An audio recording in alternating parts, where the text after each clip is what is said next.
My daughter-in-law's hand clamped around my wrist so hard, I felt her nails through my sleeve. Her voice dropped to barely a breath. "We need to leave right now, Dad." I stared at her, confused, still holding my champagne glass. "Why? What's wrong?" She didn't answer. Her eyes were fixed on the hallway behind me, and she pulled me toward the front door before I could ask again.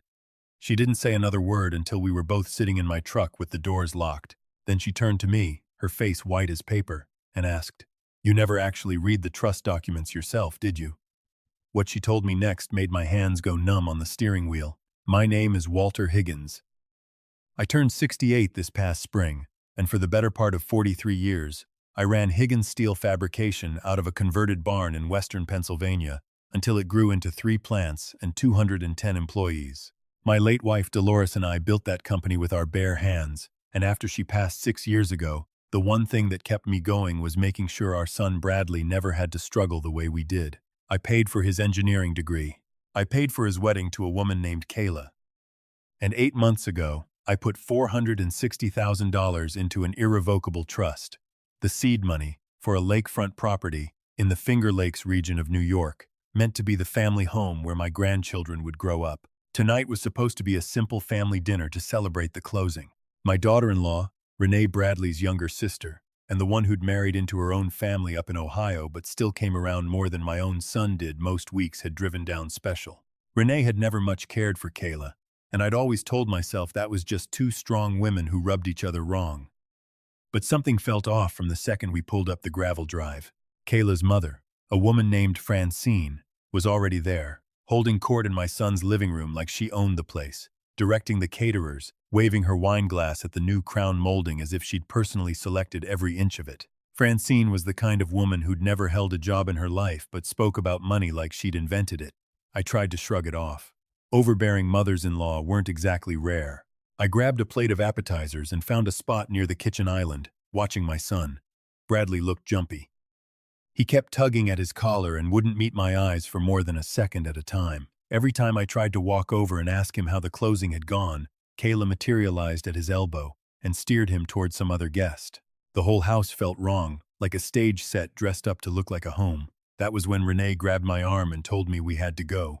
Now, sitting in my truck with the engine ticking as it cooled, I asked her straight out, "Renee, talk to me. What did you see in there?" She took a shaky breath. "I went upstairs to use the bathroom because the one downstairs was occupied. I passed the office, and the door was open. Francine was in there with 2 of her friends, showing off something on the wall, and they were laughing. Dad. They were laughing like it was the funniest thing in the world." "Laughing at what?" "It was the deed. Framed, hanging behind the desk." I stopped and pretended to admire the bookshelf so I could get a better look. "Dad." I read the names on it. My grip on the wheel tightened. "Bradley and Kayla," I said, though something cold was already spreading through my chest. "No," Renee whispered. "Neither of their names is on that deed. It's registered to something called Larkspur Holdings, LLC. Larkspur. I sat there turning that word over. It took me a second before it clicked. Larkspur had been the name of Francine's family farm, the one she never stopped bragging about, the one that had supposedly made her people practically royalty back in her hometown. I stared through the windshield at the dark, expensive house I had personally financed, my mind refusing to accept what my gut already understood. 43 years of grinding, of missing Dolores's birthday parties to keep the plant running through a labor shortage, of eating gas station sandwiches on job sites so Bradley could have braces and a car and a future, and he had let his mother-in-law walk off with the deed to his own home without so much as a phone call to me. "Are you certain, Renee?" "I saw the county seal. I saw the filing date. 3 weeks ago, right after your money cleared, Dad."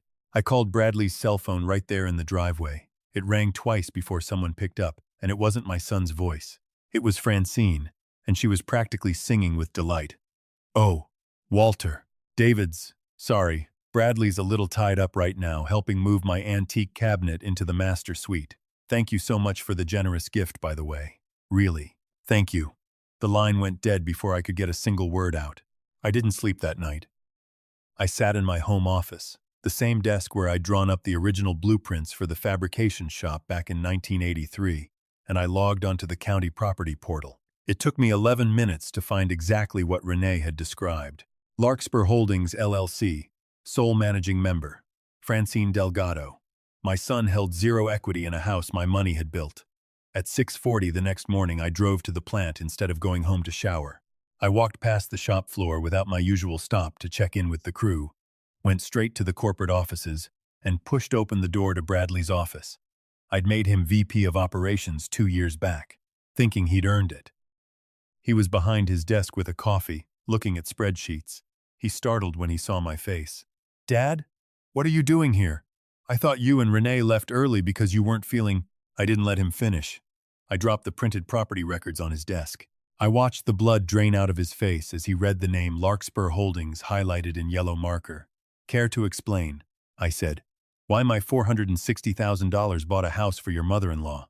"Dad, it's not what it looks like. There's stuff you don't understand about how we structured it." "I understand plenty. I gave you money to build a life for my grandchildren, and you handed the deed to a woman who was just now laughing about it on my son's phone." Before he could answer, Kayla walked in with a tray of pastries, froze when she saw the papers, and the sweetness drained right out of her voice. "Did you seriously go digging through public records to spy on us? That is unbelievably controlling, Walter." "Controlling? I handed over $500,000. I have every right to know whose name is on the title." Bradley found his spine now that his wife was standing beside him.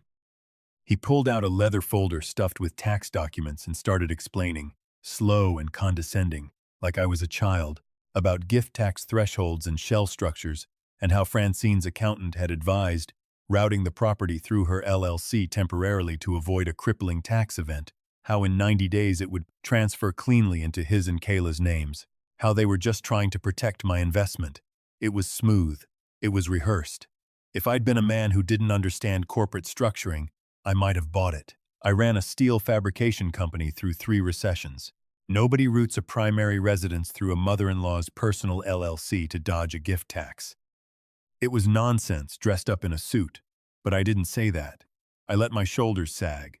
I rubbed my eyes and told them I was sorry, that I was an old man who didn't understand modern financial planning anymore, that seeing Francine's name had scared Renee and me half to death, and that I trusted him. I watched the tension drain out of the room. I watched Bradley and Kayla trade a small, private look of victory.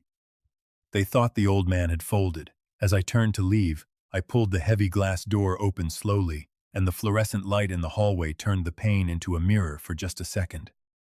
In that reflection, I saw Bradley practically dive back into his chair, grabbing his mouse, dragging a folder into the trash bin so fast his hand was shaking. I read the file name before it disappeared. Higgins, pension, reallocation. The drive home was silent. A shell company for a lakefront house was one kind of greed, an ordinary kind, the kind a father might eventually forgive. But a file with the word pension in it meant something else entirely.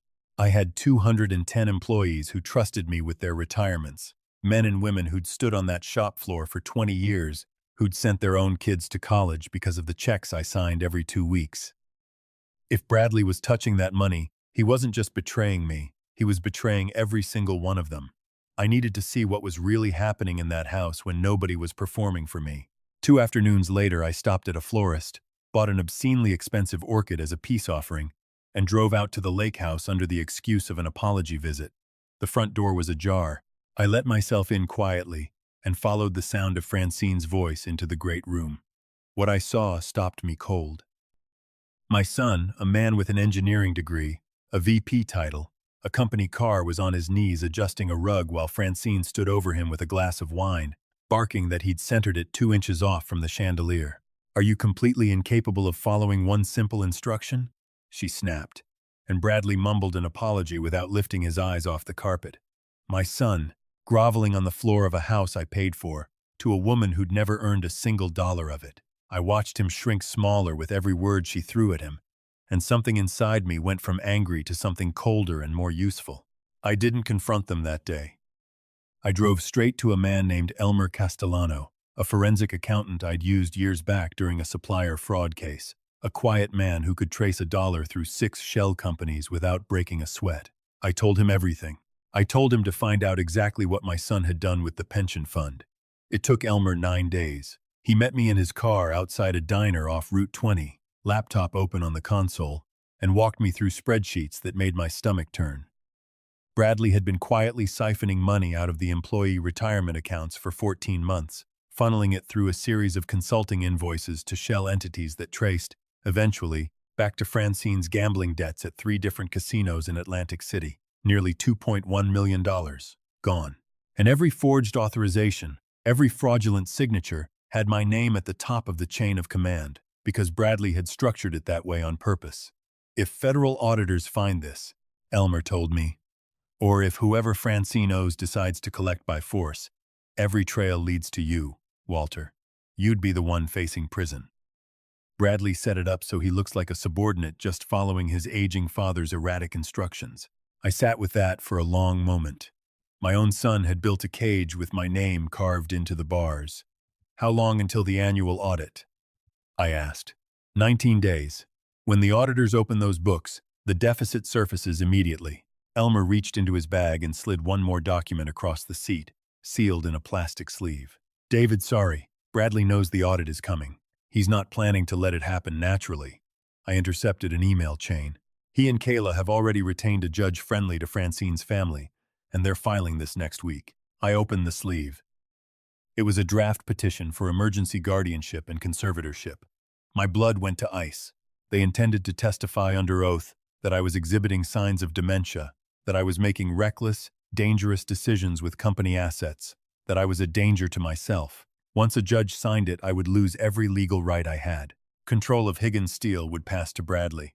I'd be moved into a memory care facility, cut off from Elmer, from my lawyers, from Renee, from the outside world entirely, while my son quietly blamed the missing pension funds on his declining father and walked away clean. They were going to bury me alive while I was still breathing. I didn't cry. I felt the last soft edges of paternal love in me go hard and still, replaced by something I recognized from decades of fighting for market contracts' pure resolve. I told Elmer to start building an ironclad case immediately, to trace every dollar, to document every transfer, and to do it in complete silence. The next morning, I began the performance of my life. I shuffled into the kitchen where Bradley was reviewing something on his tablet. I let my eyes go distant and vacant. "Morning, Charlie," I said, using my late brother's name, a man who'd been dead 19 years. Bradley froze, lowered his tablet slowly, exchanged a look with Kayla that I wasn't supposed to see. "Dad, it's me." "Bradley, Charlie's been gone a long time. You feeling all right?" I blinked like I was surfacing from underwater, apologized, blamed a bad night's sleep. I made sure Renee witnessed a few of these episodes too, though I never told her the truth.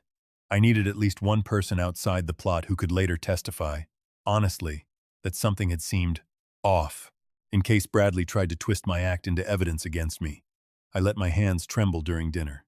I forgot appointments I'd never actually made. I called the company's IT director in the middle of the night, playing the part of a confused old man locked out of the retirement portal, loudly announcing I'd triggered some kind of security alarm trying to check my pension statements, making sure the story would reach Bradley's ears exactly the way I wanted it to. It worked better than I could have hoped.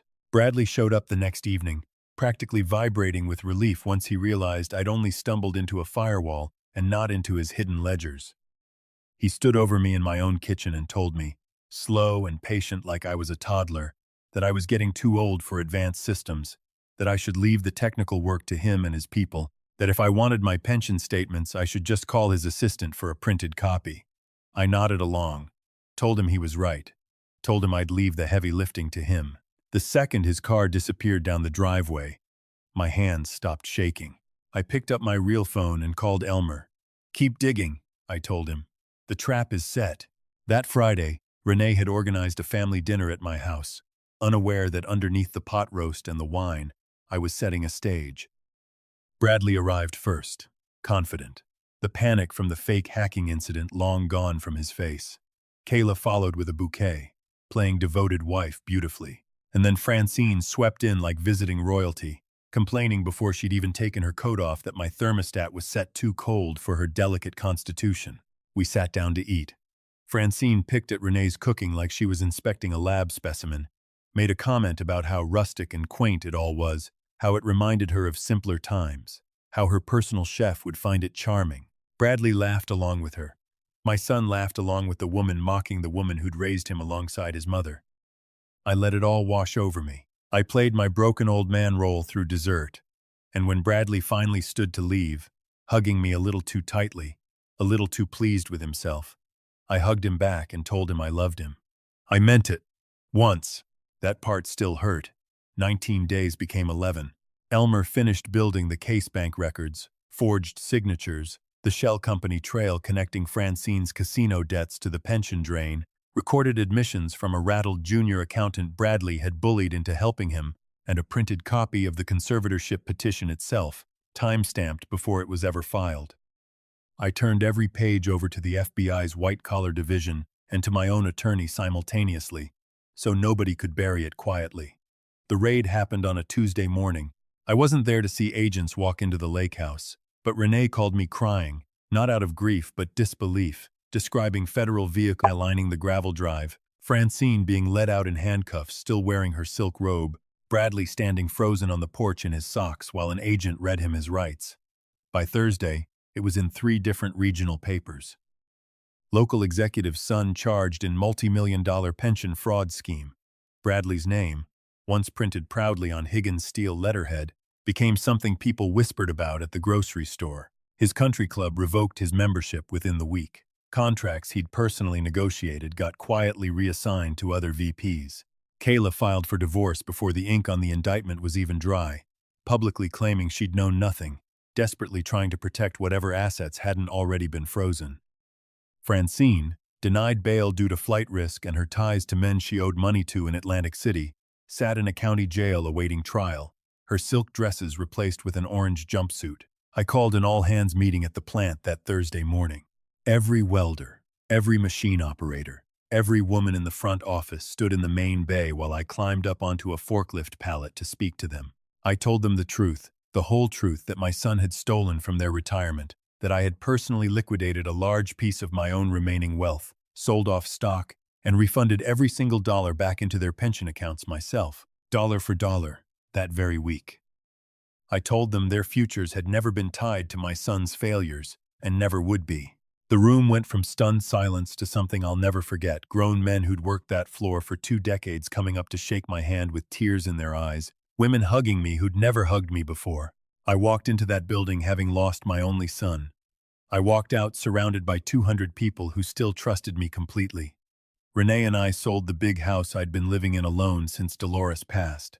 Too many empty rooms, too many memories I didn't want anymore attached to Bradley's betrayal. I bought a modest, single-story place outside of town with a wraparound porch and enough yard for a garden, and for the first time in longer than I could remember, I slept through the night. It was a Tuesday in late November when that peace got interrupted.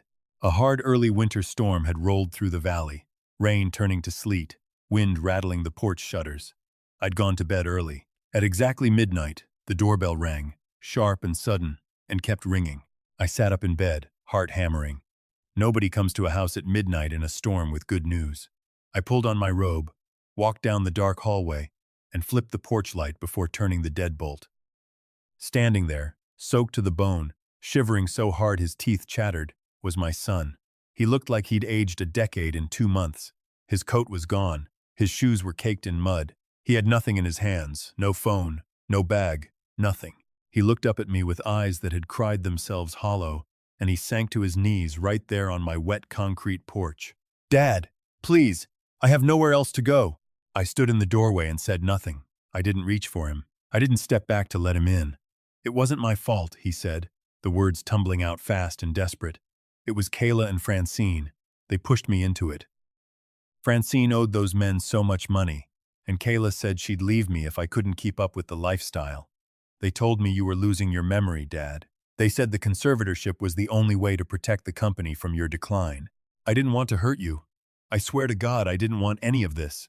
Even now, kneeling in the freezing rain, he couldn't say the words, "I did this." He was still looking for someone else to blame. Danny's same as he had in that office with the tax folder, the same as at Francine's dinner table. "Kayla took everything," he went on, voice cracking. "The lawyers froze what was left. My friends won't answer my calls. I've been sleeping outside for a week, Dad. I'm not asking to come inside. Just let me sleep in the garage. Just for tonight. I'll be gone before sunrise. I swear. Please." I looked down at him, a long time. I thought about Dolores, about the summers I'd carried him on my shoulders at the county fair, about teaching him to weld his first joint in the old barn shop when he was 14. And then I thought about 200 employees who trusted me with their futures, about a mother-in-law snapping her fingers at my son like he was a dog while he laughed along with her about the woman who'd loved him unconditionally, about a petition that would have locked me away and buried the truth forever. I gave you an empire, I said, quiet, steady. I gave you every advantage I never had, and you tried to put me in a cage so you could keep stealing from people who trusted me. Dad, please. You're not my son anymore. You're the consequence of your own greed, and consequences get faced alone. I stepped back into the warm hallway and closed the door. I heard him crying against the wood, heard his hands slap weakly against the frame, and then I turned the deadbolt, and the sound went quiet. I stood there a moment, breathing slow. The man I'd grieved hadn't died on my porch that night.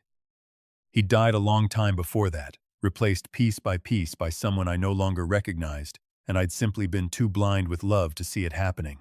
I walked into the living room where the fireplace was still glowing. Renee was curled in the armchair with a blanket, waiting up for me, worry written all over her face. I sat down beside her and took her hand, and we watched the fire in silence while the storm beat harmlessly against the windows. Family isn't blood. It's the people who show up, who tell you the truth even when it costs them something, who never once asked me for a dime and drove 3 hours on a Friday night just to warn me. Renee had been more of a daughter to me in that one car ride than Bradley had been a son in the last 5 years combined.